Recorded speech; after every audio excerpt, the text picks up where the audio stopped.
Hello and good morning all of you. स्वागत आहे तुमचं मेगाबीड एज्युकेशनच्या युट्यूब चॅनलवर. तर चला बघूया आजचे 10 वोकॅब्युलरीचे वर्ड्स, त्यांचे इंग्लिश हिंदी मराठीमध्ये मिनिंग, सिनोनिम्स, अँटोनिम्स आणि जे पण एक्झाम्पल म्हणून सेंटेन्सेस दिले आहेत, सेंटेन्सेसचं मराठीमध्ये मिनिंग बघूया आणि वर्डला कसं यूज करण्यात आलेलं आहे सेंटेन्समध्ये ते सुद्धा बघूया. सो स्टार्ट करूया आपण आजच्या सेशनला. फर्स्ट वर्ड आहे आपलाचा तो आहे bountiful. BOUNTIFUL, bountiful. So बाउंटिफुलचं meaning काय होतं? Being more than enough without being excessive. म्हणजेच काय तर भरपूर किंवा उदंड जे असते त्याला काय म्हटलं जातं? बाउंटिफुल असं इंग्लिशमध्ये म्हटलं जातं. आणि बाउंटिफुलचे काय आहेत? दोन मिनिंग्स आहेत. एक तर मिनिंग आहे की being more than enough without being excessive. आणखी एक काय मिनिंग आहे तर जनरस, म्हणजे जो काय आहे दानशूर आहे, त्याला सुद्धा दानशूर आहे, उदार आहे, याला सुद्धा बाउंटिफुल असं म्हटलं जातं. सो बाउंटिफुलचे दोन मिनिंग्स होतात. तर पहिलं मिनिंग काय आहे की being more than enough without being excessive.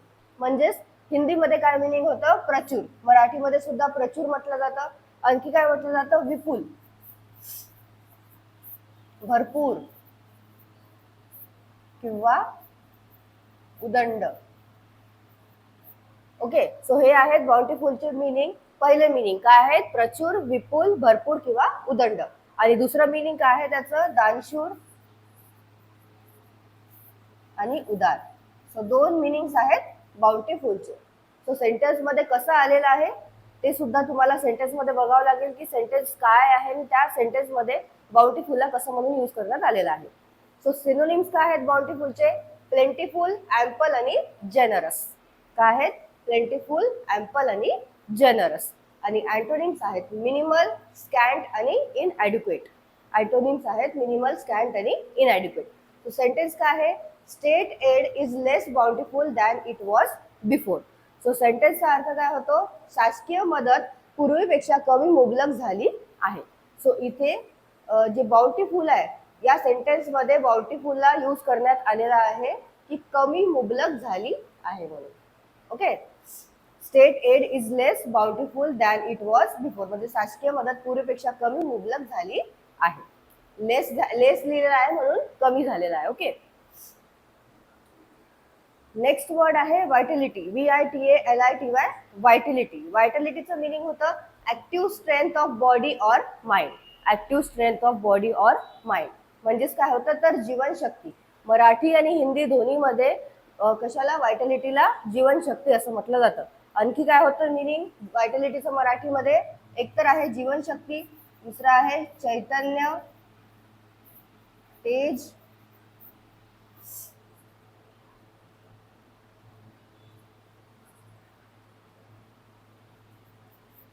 जिवंतपणा, ताकद, सजीवपणा, कार्यशक्ती, आणखी प्राणशक्ती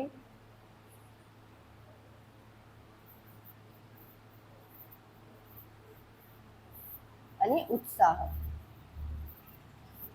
सो व्हायटॅलिटीचे मराठीमध्ये मिनिंग काय होतं तर जीवनशक्ती, चैतन्य, तेज, प्राणशक्ती, उत्साह, जिवंतपणा, ताकद, सजीवपणा आणि कार्यशक्ती. सिनोनिम्स काय आहेत? विगर, एनर्जी आणि पॉवर.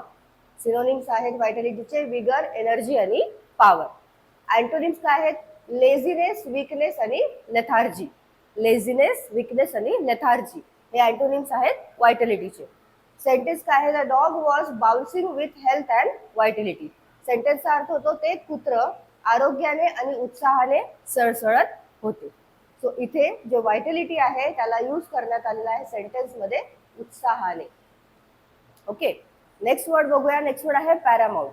पॅरामाउंटचं इंग्लिशमध्ये मिनिंग होतं coming before all others in importance. म्हणजेच काय आहे तर जे सर्वोपरी आहे, सर्वोच्च आहे, अत्यंत महत्वाचं आहे, त्याला काय म्हटलं जातं? पॅरामाउंट असं इंग्लिशमध्ये वर्ड यूज होतो. सो पॅरामाउंटचं इंग्लिशमध्ये मिनिंग होतं coming before all others in importance. हिंदीमध्ये मिनिंग होतं सर्वोपरी. मराठीमध्ये सुद्धा सर्वोपरी असं म्हटलं जातं पॅरामाउंटला. आणखी काय म्हटलं जातं? सर्वोच्च, अत्यंत महत्वाचे आणि मुख्य. सो मराठीमध्ये मिनिंग होतं पॅरामाउंटचं सर्वोपरी, सर्वोच्च, अत्यंत महत्वाचे आणि मुख्य. सिनोनिम्स आहेत मेन, फर्स्ट आणि प्रायमरी. मेन, फर्स्ट आणि प्रायमरी हे सिनोनिम्स आहेत पॅरामाउंटचे. आणि अँटोनिम्स आहेत लिस्ट, लास्ट आणि अनइम्पॉर्टंट. अँटोनिम्स आहेत लिस्ट, लास्ट आणि अनइम्पॉर्टंट. सेंटेन्स मध्ये कसं यूज केलेलं आहे? In our work quality is paramount. सेंटेन्सचा अर्थ होतो आमच्या कामात गुणवत्ता सर्वोपरी आहे. सो इथे पॅरामाउंट म्हणजे यूज करण्यात आलेला आहे सर्वोपरी.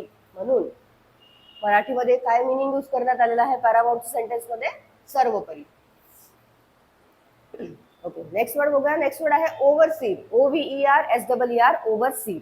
ओव्हरसीरचं मिनिंग होतं a person who watches and directs the work of other people in order to be sure that a job is done correctly. म्हणजेच असा एखादा पर्सन जो सगळं काम बघतो आणि ते काम चांगल्याने चालू आहे का, बरोबर चालू आहे का, करेक्टली चालू आहे का हे बघत असतो. त्याला काय म्हटलं जातं? इंग्लिशमध्ये वर्ड आहे ओव्हरसीर. ओके, त्या पर्सनला ओव्हरसीर असं म्हटलं जातं. आणि आपण काय म्हणतो की एखादं काम जो बघत आहे तो सुपरवाइज करत आहे, म्हणजे तो काय सुपरवायझर आहे किंवा मॅनेजर आहे, त्याला काय म्हटलं जातं? ओव्हरसीर. आणि मराठीमध्ये काय होतं याचा अर्थ? पर्यवेक्षक. ओके, सो मराठी आणि हिंदीमध्ये ओव्हरसीरला म्हटलं जातं पर्यवेक्षक. आणखी काय? अवेक्षक, देखरेख करणारा. सो ओव्हरसीरचा मराठीमध्ये मिनिंग होतं पर्यवेक्षक, अवेक्षक आणि देखरेख करणारा. आणि हिंदीमध्ये काय होतं? पर्यवेक्षक. सो सिनोनिम्स आहेत सुप्रिटेंडंट, मॅनेजर आणि सुपरवायझर. सिनोनिम्स काय आहेत मग ओव्हरसीरचे? सुप्रिटेंडंट, मॅनेजर आणि सुपरवायझर. आणि अँटोनिम्स आहेत सेकंडरी, डिपेंडंट आणि सबऑर्डिनेट. सेकंडरी, डिपेंडंट आणि सबऑर्डिनेट हे अँटोनिम्स आहेत ओव्हरसीरचे. सेंटेन्स आहे he was the overseer on the roads. सेंटेन्सचा अर्थ होतो तो रस्त्याच्या कामावर देखरेख करणारा अधिकारी म्हणजेच मुकादम होता. ओके, सो इथे जे आहे ओव्हरसीर मध्ये यूज करण्यात आलेला आहे देखरेख करणारा अधिकारी. आणि देखरेख करणारा जो अधिकारी आहे त्याला काय म्हटलं जातं? मुकादम. Okay, sorry. सो ओव्हरसीरचं काय मिनिंग होतं? पर्यवेक्षक, अवेक्षक, देखरेख करणारा. आणखी काय? मुकादम. नेक्स्ट वर्ड बघूया.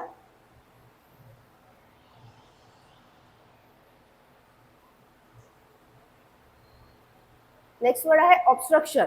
ऑब्स्ट्रक्शनचं मिनिंग होतं समथिंग दॅट मेक्स मुवमेंट और प्रोग्रेस डिफिकल्ट. समथिंग काय? समथिंग दॅट मेक्स मुवमेंट और प्रोग्रेस डिफिकल्ट. म्हणजेच जे कामामध्ये अडथळा आणतं, बाधा आणतं, त्याला काय म्हटलं जातं? ऑब्स्ट्रक्शन म्हटलं जातं. सो हिंदीमध्ये ऑब्स्ट्रक्शनचं मिनिंग होतं बाधा, मराठीमध्ये काय होतं? अडथळा. आणखी अडचण, अवरोध आणि बंदी. सो मराठीमध्ये मिनिंग होतं ऑब्स्ट्रक्शनचं अडथळा, अडचण, अवरोध आणि बंदी. आणि हिंदीमध्ये काय होतं? बाधा. सिनोनिम्स आहेत ऑब्स्ट्रक्शनचे ऑब्स्टॅकल, हर्डल आणि ब्लॉकेज. ऑब्स्टॅकल, हर्डल आणि ब्लॉकेज हे आहेत सिनोनिम्स ऑब्स्ट्रक्शनचे. आणि अँटोनिम्स आहेत इन्सेंटिव्ह, स्टिम्युलस आणि इम्पेटस. काय आहेत? इन्सेंटिव्ह, स्टिम्युलस आणि इम्पेटस हे अँटोनिम्स आहेत. सेंटेन्स मध्ये कसं यूज केलेलं आहे? He was arrested for obstruction of a police officer in the execution of his duty. सेंटेन्सचा अर्थ होतो पोलीस अधिकाऱ्याला त्याचे कर्तव्य बजावण्यापासून रोखल्याबद्दल, अडथळा आणल्याबद्दल त्याला अटक करण्यात आली. सो इथे ऑब्स्ट्रक्शन म्हणजे यूज केलेला आहे या सेंटेन्स मध्ये मराठीमध्ये रोखल्याबद्दल किंवा अडथळा आणल्याबद्दल. ओके, मराठीमध्ये काय घेण्यात आलेलं आहे त्याचं मिनिंग? रोखल्याबद्दल आणि अडथळा आणल्याबद्दल ऑब्स्ट्रक्शनचं. नेक्स्ट वर्ड आहे एक्सपिडिट. EXPEDITE, एक्सपिडाइट. एक्सपिडाइटचं मिनिंग काय होतं? To cause something to happen faster. To cause something to happen faster म्हणजेच काय? तर त्वरित करणे. ओके, किंवा घाई करणे. कशामध्ये पण घाई करणे, त्वरित करणे किंवा तेजी करणे, त्याला काय म्हटलं जातं? एक्सपिडाइट असं म्हटलं जातं. सो एक्सपिडाइटचं मिनिंग आहे इंग्लिशमध्ये to cause something to happen faster. हिंदीमध्ये मिनिंग होतं तेजी लाना. मराठीमध्ये होतं घाई करणे. वेग वाढवणे, आणखी त्वरित करणे आणि जलद गतीने करणे. सो मराठीमध्ये मिनिंग होतं एक्सपिडाइटचं घाई करणे, वेग वाढवणे, त्वरित करणे आणि जलद गतीने करणे. सिनोनिम्स आहेत एक्सपिडाइटचे हरी, रश आणि अर्थ. सिनोनिम्स आहेत हरी, रश आणि अर्थ. आणि अँटोनिम्स आहेत इम्पेड, हिंडर आणि डिले. इम्पेड, हिंडर आणि डिले हे अँटोनिम्स आहेत एक्सपिडाइटचे. सेंटेन्स आहे something needs to be done to expedite the process. So सेंटेन्सचा अर्थ होतो प्रक्रिया जलद गतीने पूर्ण करण्यासाठी काहीतरी पावले उचलणे आवश्यक आहे. सो इथे एक्सपिडाइट म्हणजे यूज करण्यात आलेला आहे सेंटेन्स मध्ये. मराठीमध्ये मिनिंग काय यूज करण्यात आलेला आहे जलद गतीने. नेक्स्ट बघूया. नेक्स्ट वर्ड आहे विथहोल्ड. विथहोल्डचं मिनिंग होतं to be unwilling to grant. काय आहे विथहोल्डचं meaning? To be unwilling to grant. So याचं हिंदीमध्ये मिनिंग होतं रोखणं. ओके, विथहोल्ड म्हणजे काय तर रोखणं. आणि मराठीमध्ये काय होतं? रोखून धरणे किंवा थांबवून ठेवणे आणि देण्यास नकार देणे. सो मराठीमध्ये मिनिंग होतं विथहोल्डचं रोखून धरणे, थांबवून ठेवणे आणि देण्यास नकार देणे. सो सिनोनिम्स आहेत विथहोल्डचे डिक्लाइन, रिफ्यूज आणि डिनाय. डिक्लाइन, रिफ्यूज आणि डिनाय सिनोनिम्स आहेत. आणि अँटोनिम्स आहेत परमिट, अलाव आणि ग्रांट. परमिट, अलाव आणि ग्रांट अँटोनिम्स आहेत. सेंटेन्स आहे must withhold official approval until all the proper forms have been submitted. सेंटेन्सचा अर्थ होतो मराठीमध्ये सर्व आवश्यक अर्ज म्हणजेच काय तर फॉर्म्स सादर करेपर्यंत अधिकृत मान्यता रोखून धरली पाहिजे. सो इथे जे आहे विथहोल्ड म्हणजे यूज केलेला आहे मराठीमध्ये रोखून धरली पाहिजे म्हणून. ओके, नेक्स्ट वर्ड आहे सॅक. सॅकचं मिनिंग होतं a container made of a flexible material as paper or plastic. एखादं कंटेनर किंवा जे ज्याच्यामध्ये आपण काहीतरी कॅरी करतो, काही पण घेऊन जातो, ते कंटेनर कशाने बनलेलं आहे? एखाद्या पेपरने बनलेलं आहे किंवा काय कशाने बनलेलं आहे? प्लास्टिकने बनलेलं आहे आणि ते फ्लेक्झिबल आहे. त्याला काय म्हटलं जातं? सॅक म्हटलं जातं. म्हणजेच काय तर थैला किंवा पोतं आपण म्हणतो. सो सॅक म्हणजे काय होतं तर हिंदीमध्ये आणि मराठीमध्ये होतं थैला. मराठीमध्ये आणखी काय होतं मराठीमध्ये? पोते आणि पिशवी. सो सॅकचं मिनिंग आहे थैला, पोते आणि पिशवी. सिनोनिम्स आहेत बॅग, पाऊच आणि बॅकपॅक. काय आहेत? बॅग, पाऊच आणि बॅकपॅक. सेंटेन्स आहे ask the bagger to put all the loaves of bread in the same sack. आता इथे बघा, इथे बेगर नाही या बॅगर आहे. BAGGER. बॅगर म्हणजे काय होतं तर जो सामान भरणारा असतो त्याला बॅगर म्हटलं जातं. आणि इथे जर बी आला, ई आला, BEGGER, तर त्याला म्हटलं जाते जो भिकारी आहे त्याला म्हटलं जातं बेगर. ओके, सो बॅगरचं मिनिंग काय आहे? जो सामान भरणारा आहे तो. सो आज the bagger to put all the loaves of bread in the same sack.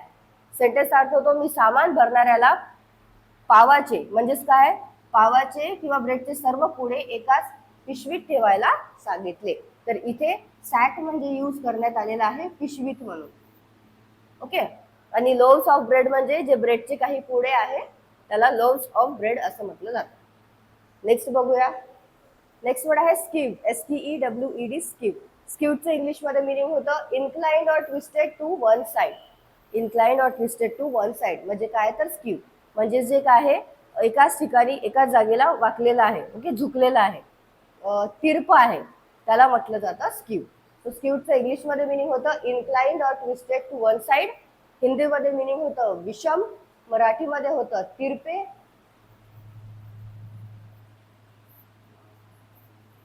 एकांगी, पक्षपाती आणि असंतुलित. सो मराठीमध्ये मिनिंग होतं स्कीवचं तिरपे, एकांगी, पक्षपाती आणि असंतुलित.